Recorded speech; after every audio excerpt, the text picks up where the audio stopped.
I've been watching this guy's stuff, Mitsuki Juzo. All his works are very average. Like, I've just been going through everything and watching them. Mainly because at first I watched Cosplay Complex, which was the first of his works that I watched, and it wasn't very good either, but it got me interested enough because it had a certain charm to it. For Cosplay Complex, it almost seems as if he made the whole show just so he could make references to his favorite shows, like, I want to show my love about this VN, let me make a show about cosplaying so they can cosplay my favorite characters from it. That's what I felt from it. It's completely baseless, just a gut feeling, but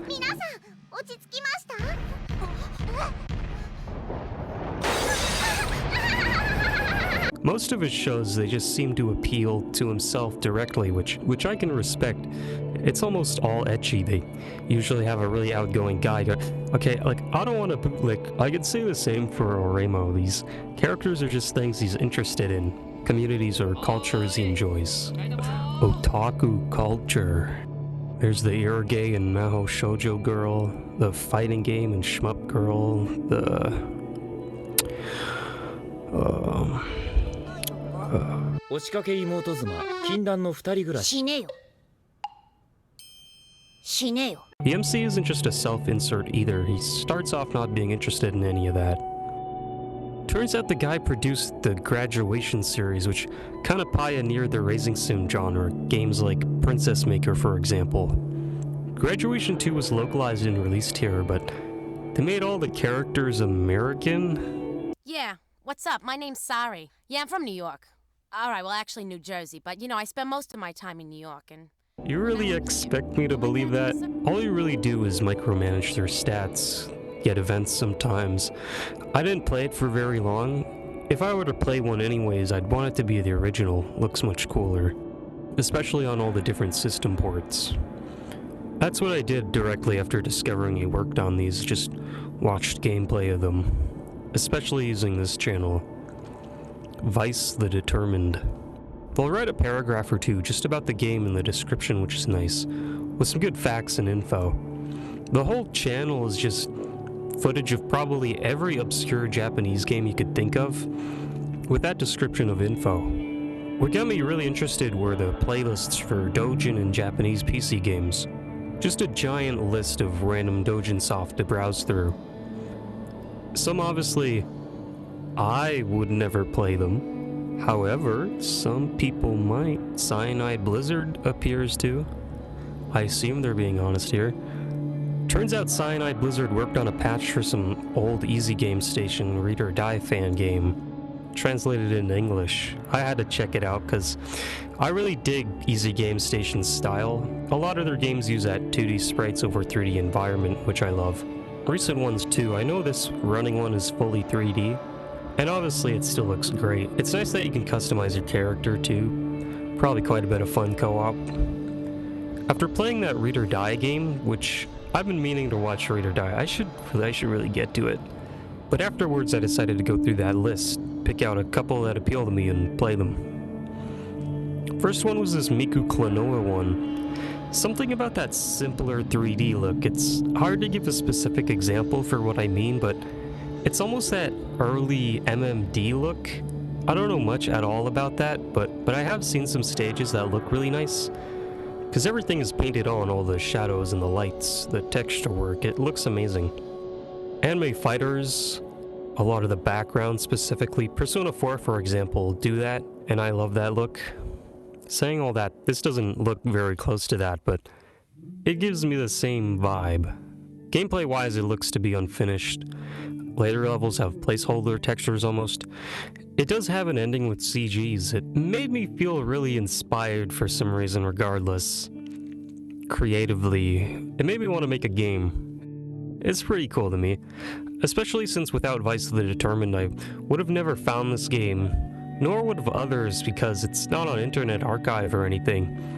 If you want to download it, you gotta use the mega link that Vice provides as a reply to a comment for the video. Most, if not all, these games have been bought then imported if need be by Vice the Determined. That's pretty crazy. I don't want to figure out proxy shipping, buying from secondhand Japanese stores. Unless it's going to be something that I'm really interested in, which Vice of the Determined definitely is, which is cool.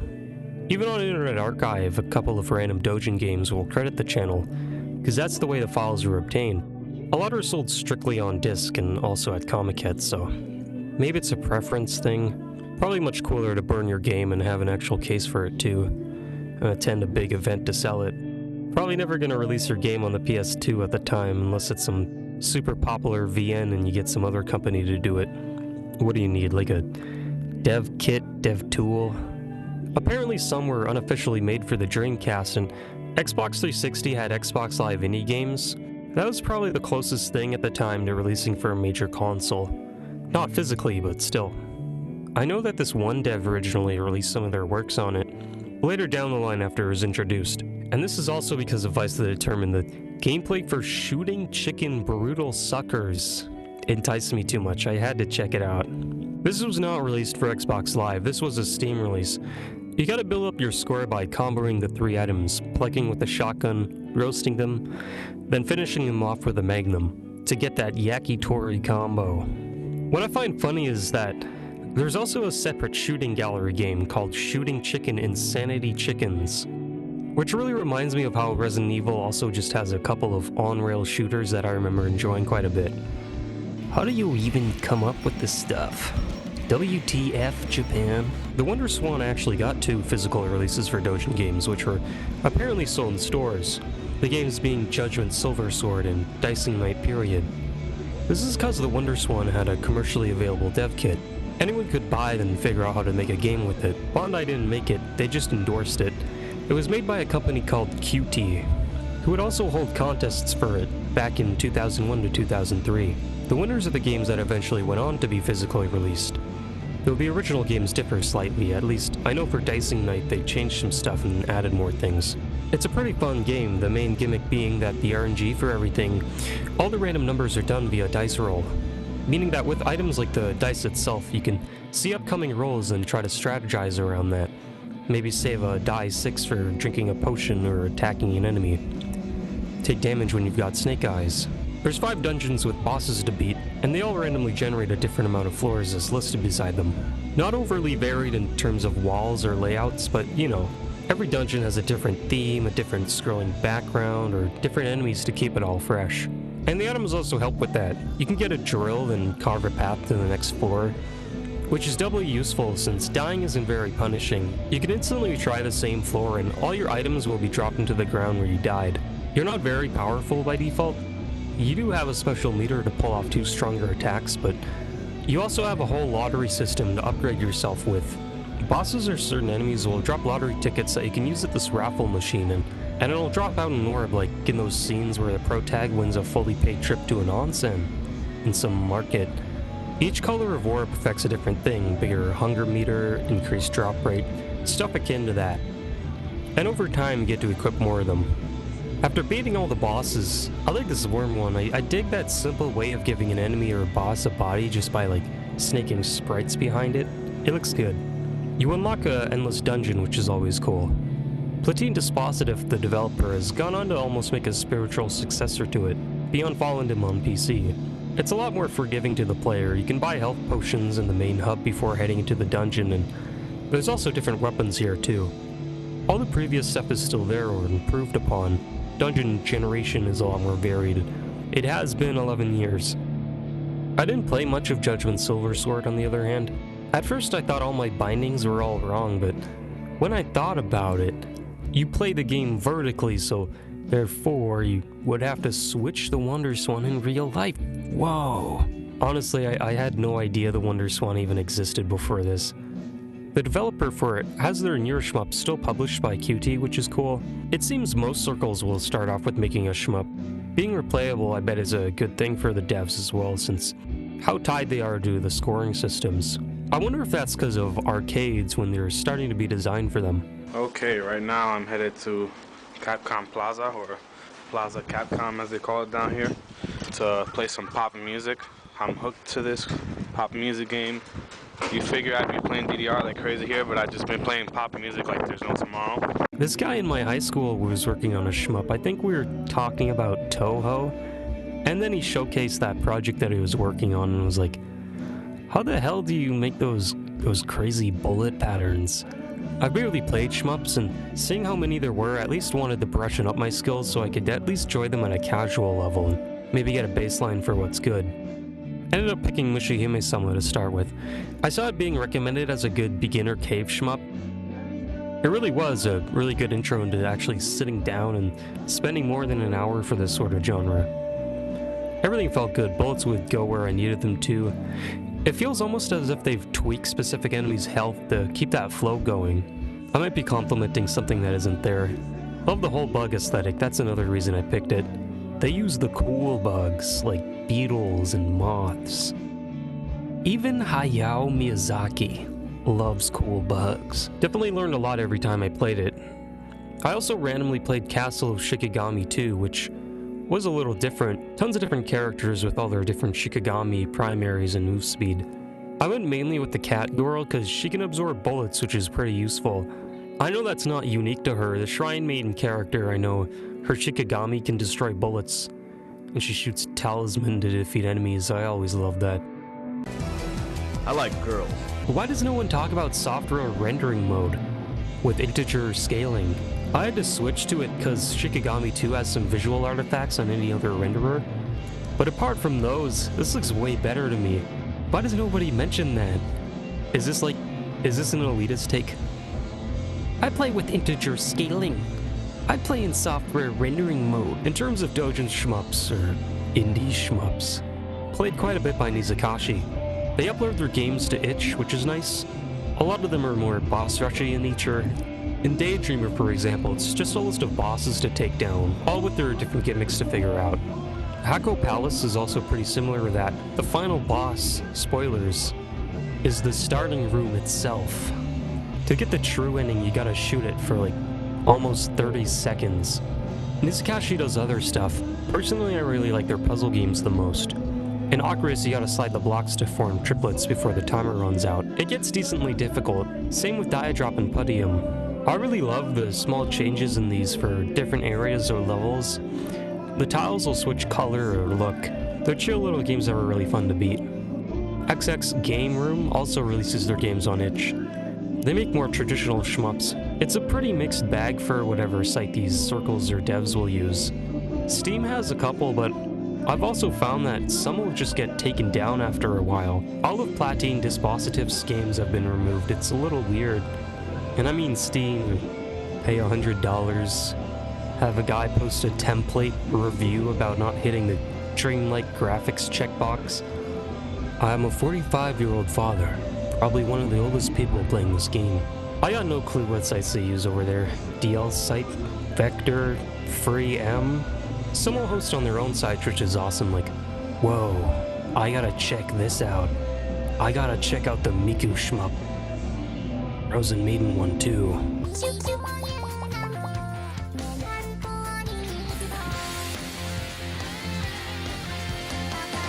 Really cool how lax they can be over there too in terms of using existing IPs on commercial products.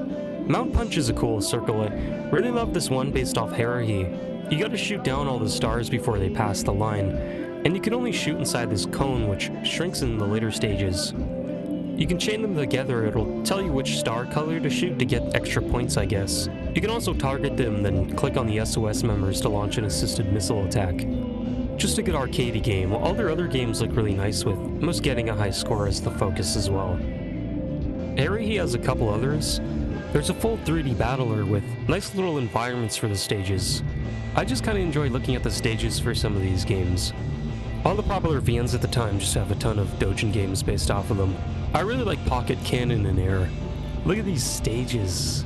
It's got a story mode, which is pretty fun, but again, I mainly just enjoyed walking around, hiding behind the trees or whatever. I don't know much about Cannon. I haven't played the VN or watched the adaptation of it. I do like these chibi drawings they did for the 7 Stories collab. They're really cozy to me. There's quite a bit of doujin games based off of anime as well. Black Rock Shooter has a neat one. It's really fast-paced and you boost around and combo enemies. It's got an upgrade shop post-mission. Half of these don't work though because it's unfinished, but there's still 2 stages that are fun to run through with the OST blaring in the background. Rose and Maiden has a series of Mega Man-like games that you can get on Steam, and Toho as well just has a bunch of them that are translated. Early French Bread made a couple based on some series. They really like filling the screen with stuff, whether it's bullets or enemies. And I can understand it, it looks cool. Whenever a game has a lock-on system, more specifically mech games, I remember playing Strike Suit Zero for the Xbone because it was free. At first it looks very average. They show all these ships to kind of convey that that's all you're ever gonna get, but on the second mission you take control of some experimental craft and you unlock the ability to turn into a mech and it starts locking onto everything and the missiles and that part's been stuck in my head for quite a bit. For original Dojin games though, I played A Machine's Dream by Chroma, which is at the very bottom of their site because they primarily make music, and the game was released as a bundle for the album. It's a really cute puzzle game. You gotta guide the electricity to the cat-looking blocks, while making sure that it goes through every cog or new item that they introduce. It boggled my mind for quite a bit. And they've also made a platformer, which is cool. Mawaru Maid-san, by a completely different developer, is a mini-game collection. It's got a story mode with bosses, and you can also play whichever mini-games you unlock in the main menu, along with being able to export wallpapers that you unlock, which I find neat. It'll just export the image to the game folder. A couple of original shmups. Akebure looks cool. I really like that they do that pan down from the sun with the giant lens flare thing. I played another game that did that. It's a great way to start a stage. Probably a reason for Circles using existing IPs is not having to design characters or write lore about them with their world and all that. You can focus on the other aspects. It's cool that Toho just has a page with its guidelines and they seem pretty lenient. Not that they'd worry too much about a title's integrity. You can't use RVN. You can't use Tohard characters in your game. Tarnish our IP. Anyways, how's that 11th pachinko machine coming along? Oh, subarashi. Oh, God. Probably a necessary source of revenue for studios at this point. They sometimes ported these to home consoles too, so you could play them in your house with no stakes. Fist of the North Star has one for almost every system. Same with Evangelion, it's got a couple of pachinko ones. Tohard 2 also had a patchy slot game released for PS3, and honestly, this one's kinda neat. Mainly because it has an arcade mode, you have a limited amount of money. The point to winning is that you can trade in your points to unlock exclusive artwork and stuff to look at, almost like in real life. The gameplay part of it is also decent. You choose the heroine you want to aim for, and you start off at the basic level where occasionally you'll switch environments and get random events, some being from the VN. And sometimes you'll get these chance things which will allow you to go on a date with her. Her sprite will move closer if you're doing well, and she'll tell you to hit specific buttons in order. Then you can get a big bonus, and the opening will start blasting. Or you'll get stuck in bonus hell if you keep missing the bonus symbols. I've been stuck there. I've had to claw my way out, climb the spider's thread. There's some nice details, the little chibi characters, the animated sprites. Sometimes they'll change the color of an object to keep it fresh. They'll turn a sheet of paper blue to keep it fresh. Generally, this made me end up wanting to just play the visual novel. I had to know what this girl's problem was. It was super comfy, nice high school rom-com type deal. The simpler interface that tints the background a bit. Sometimes the Sakura petals will fall and occlude the text a bit. It turns out you gotta complete another route first before you unlock Ruko. So I ended up doing Karin's route, because she's equally as weird in the good way. Obsessed with UFOs and all that.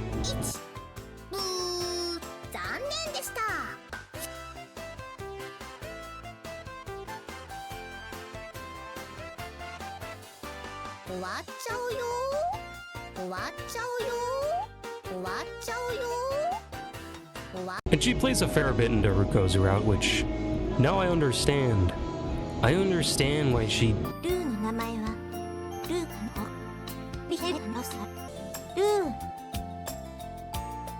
the time. Makes a lot of sense now. That's the only 2 routes I did so far. I gotta at least do Konami's eventually because she's the main one. What's up with her dog though? Why does he sound like that?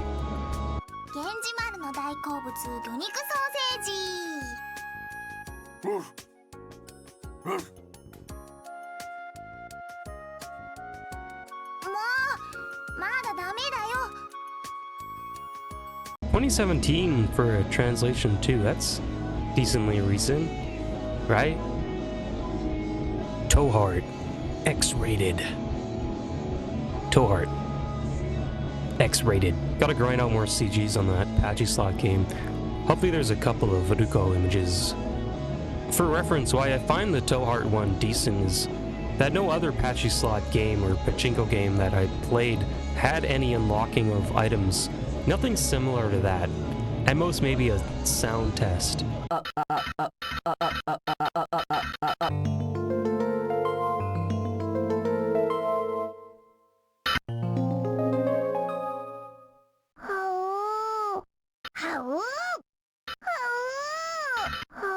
Some are also just low quality. Compared to the Towheart one, whenever it lights up, you can tell they took pictures of the machine before and after it's lit up, because you get that proper look instead of the wrong way, because it wouldn't look like that in real life. Oh no, I dropped 20 tons of water onto the floor. Oh god, the whole building is tilting in my favor. You definitely can't just shake the machine like pinball, right? You'd definitely get dragged to the back room if you did, probably forced to play Mahjong with your life on the line. The only other series that had a semblance of real gameplay was Pachinko Paradise, specifically number 8, because that's the one I played. You walk around the parlors as a little chibi guy, then it'll switch to the machine when you use it. I like the textures on this one bit. It reminds me of the square pads in Monkey Target. The balls you've won, you can redeem for furniture to decorate your apartment with, which is pretty darn cool. This should be the bare minimum for porting these machines into games, being able to trade in your winnings for whatever. All you need now is a hunger and thirst meter.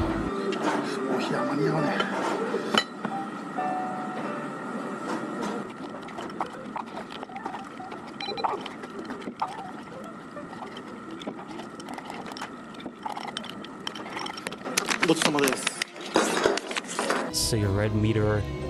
Losing your apartment if you do too bad. Today wasn't so good. Guess I gotta sell my toilet paper now. These just get ported to phones now and have subscriptions or microtransactions. I don't care too much. That apartment layout for Pachinko Paradise, that's the exact layout though, I think, when I hear old Japanese apartment. How do they know that, like, the closet? That's why I'd maybe recommend the Towheart game. I couldn't figure out what the hell this screen means though. I ain't got a clue. Ended up just checking out more Towheart stuff while I was at it. Desktop accessories, the little games included with them. I really enjoy watching the desktop wanderers going wherever. Evangelion had a logic puzzle game included on one of the collector's discs. I played it for a bit because I had never played a Picross game or anything similar to that, so I was mainly learning how to complete them. I had to reveal the Ray artwork. Lucky Star has music player accessories with a batch of songs, and also includes the sliding puzzle, which I can't wrap my head around. What's the optimal strategy for them? I hate them. Give me something easier. Compile would release monthly discs that contained a bunch of random stuff. Just a bunch of games. Included on every disc, there's a Puyo Puyo game with different puzzles to solve for each one.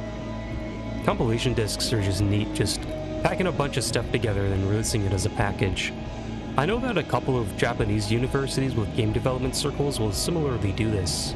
They'll take the games they've made for a year, then sell it at Comiket as a compilation disc. Someone bought one of these from Chiba University secondhand and uploaded it to Internet Archive. It's great to just go through them. I did face the issue with games running way too fast. I think it's because I use 120 Hz, and these older games don't play well with that. They default to using VSync, which messes up everything, I guess.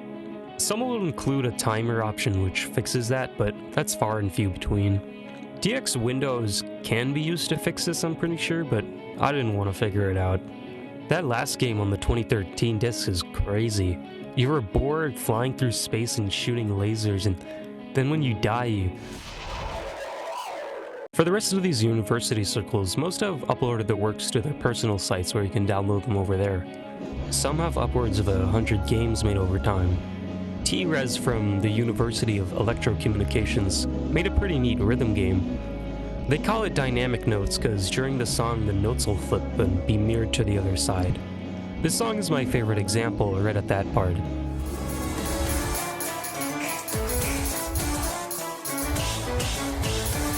feels really cool to play. Gotta juggle these purple notes. There's a couple mechanics to learn, and it includes all the things you'd expect, like note speed and custom song support too. The included songs being originals by the other Circle members. X680X0 from the same university has something called Project Silver, which is a launcher with a large amount of games in it. It's not like those fake launchers where it just boots up a separate executable. Then you gotta readjust the volume every time. They're all integrated and you can sort by whatever. Just a lot of fun concepts on display. Some have been updated and or released separately. I really dig Balloon Tournament 2006. As an idea, you know, it's just balloon fight, but multiplayer. That's fun though, like, I wanna play Ice Climbers, but co-op, and with Toho characters. Just adding local co-op to classic games. In Balloon Tournament's case, you can also unlock just a bunch of character sprites, fly around as a fish on all the stages. Really reminds me of playing Super Mario World locally. It's been ported to everything. I played it on the OG Xbox, the Wii, and now the PC. Super Mario World has the same thing. You pick from a giant list of characters to look at, and land on people's heads to score points. There's a big list of cool looking levels to mess around with on different game modes to switch it up. It's really awesome. I did play that Toho Ice Climbers one for a bit. It's not by X680X0, just a random circle. Having to figure out the binding games for that though, it reminds me of having to figure out how to like fit 4 players onto one keyboard. Well, it's not like the computer lab has any controllers. We've only got this one keyboard. Pandy from Izu University has some interesting ones.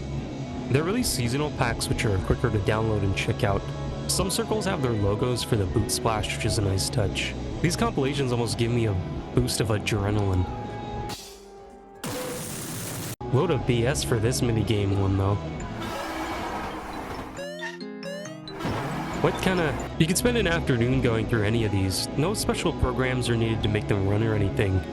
You might need a locale emulator. My computer is somehow already in Japanese locale, so I never had any problems. Worked for me. A couple of these were made using HSP, something called the Hot Soup Processor. It's an old Japanese programming language. They still consistently hold contests for it, which is neat. Could probably call them game jams. There's been some cool submissions throughout the years. I like this Tetris one where you gotta build the highest tower by stacking. All the pieces have physics though, so it's pretty dodgy when trying to place near the edge. Every so often the blocks will turn to stone, which helps. It's a fun challenge. This pig puzzle game, you gotta give exact change or you'll keep racking up coins. I was whipping the CPUs by the end of it. If you download the actual HSP3 thing, I guess it includes all the tools needed to develop games with it, but it also includes the HSP TV where you can browse a lot of older games, and it'll automatically download them and you can play them in the program. Apart from HSP though, I guess some games used Flash. Wow. Remember Flash? I remember playing that Gorillas game on Y8 and never completing that first loop.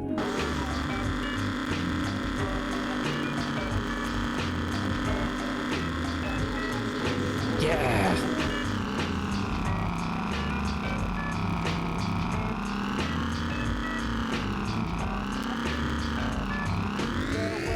Spinning too fast. My sister would always play this quiz game that burned this valley image into my mind. What kind of party animal am I? Oh yeah, my 2 moods. I'd follow her to the local library and join her on Fantage, where we do fashion shows. I don't remember much about that game. I remember playing Magic Ball Theory quite a bit though. While others were playing Fishdom, I was playing this.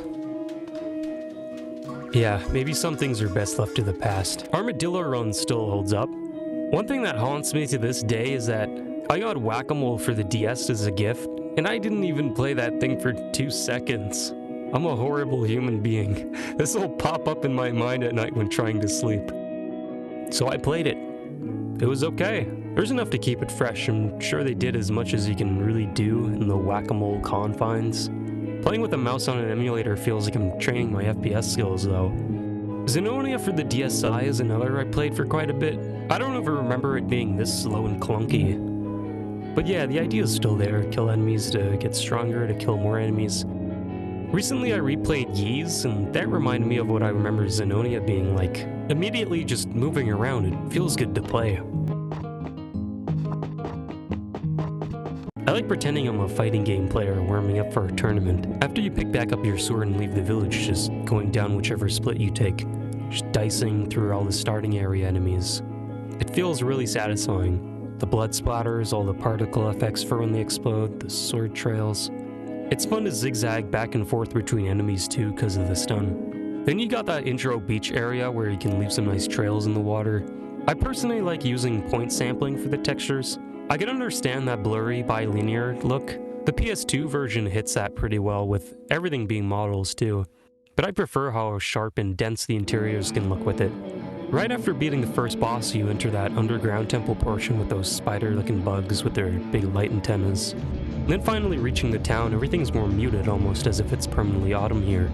Bunch of interiors to explore, the lookout towers to get a view of the first real dungeon, the mountain.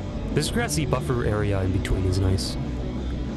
You know, I've recently been rewatching Sun Red, and I think most people will talk about how it's great because it's a deconstruction of the Sentai genre, or Tokusatsu genre. And it is, but I think it has a lot more going for it.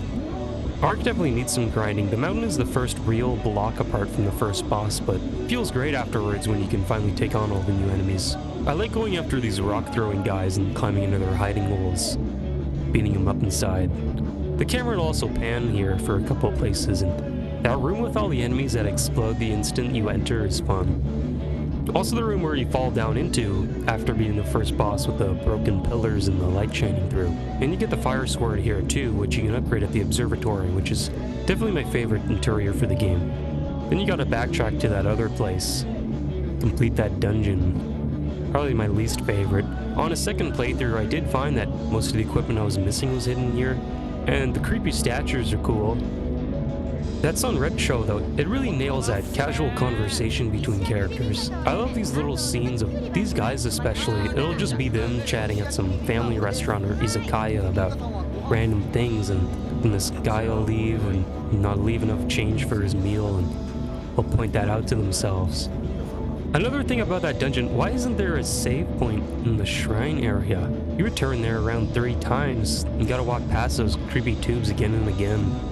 The cave dungeon afterwards is awesome with the light you get later on too. All the echo added to the sounds and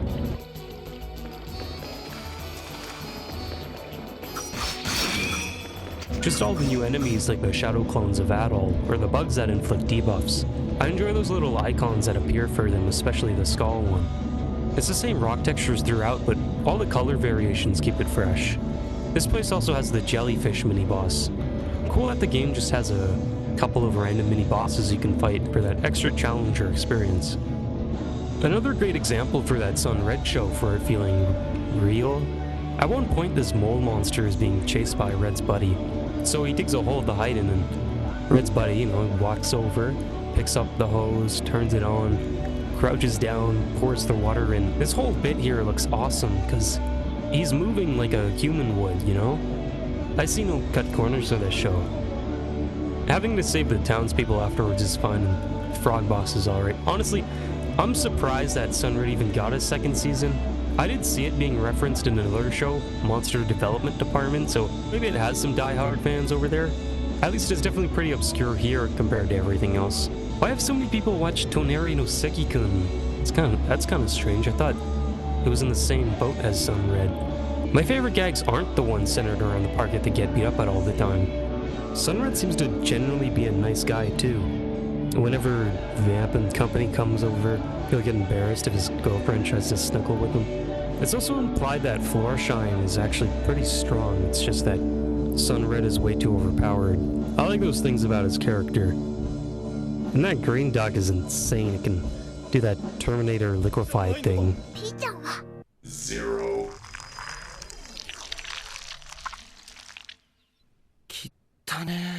Sells nukes at school festivals, he's crazy.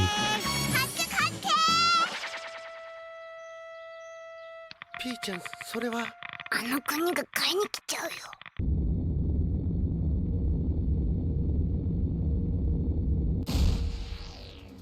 They switch up the camera for this boss and put it behind your shoulders, which is fun. The opening for the first season of Sun Red has this ongoing gag of him parking his bike to sell out some secondhand shop, and every episode the price goes down without fail because no one wants to buy it.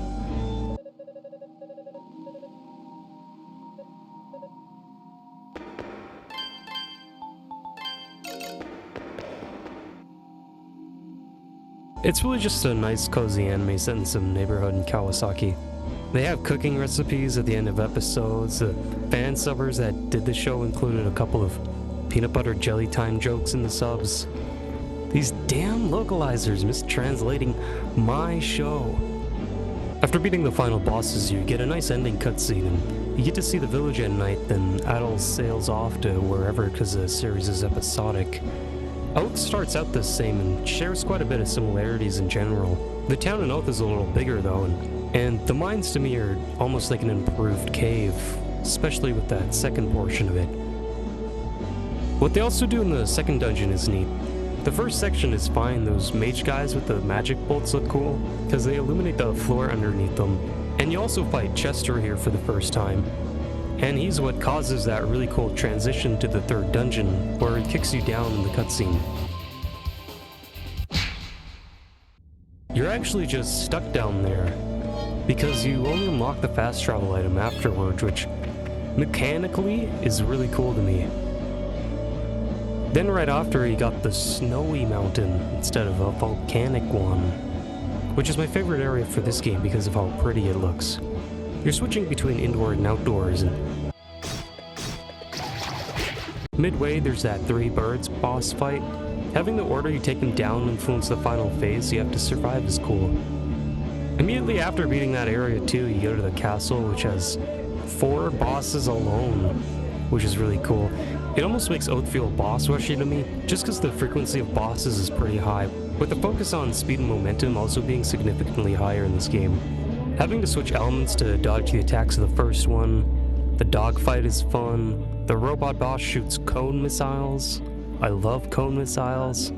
Even the normal enemies like the maids, they all move weird, or the rooms themselves, it's a great area. Final area in comparison, the initial part with all the dead vegetation is cool, and the flesh theming is interesting. I also recently watched Hattie and Goo. That's an interesting show.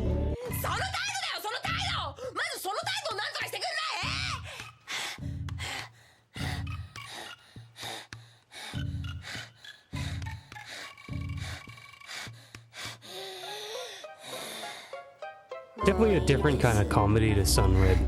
For me, there were way more misses than hits for jokes, but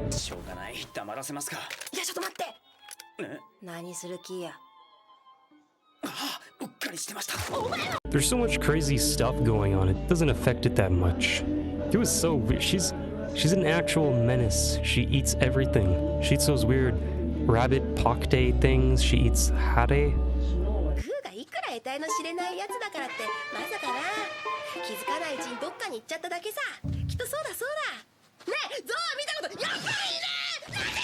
And inside her stomach, it's just a whole world with people inside it.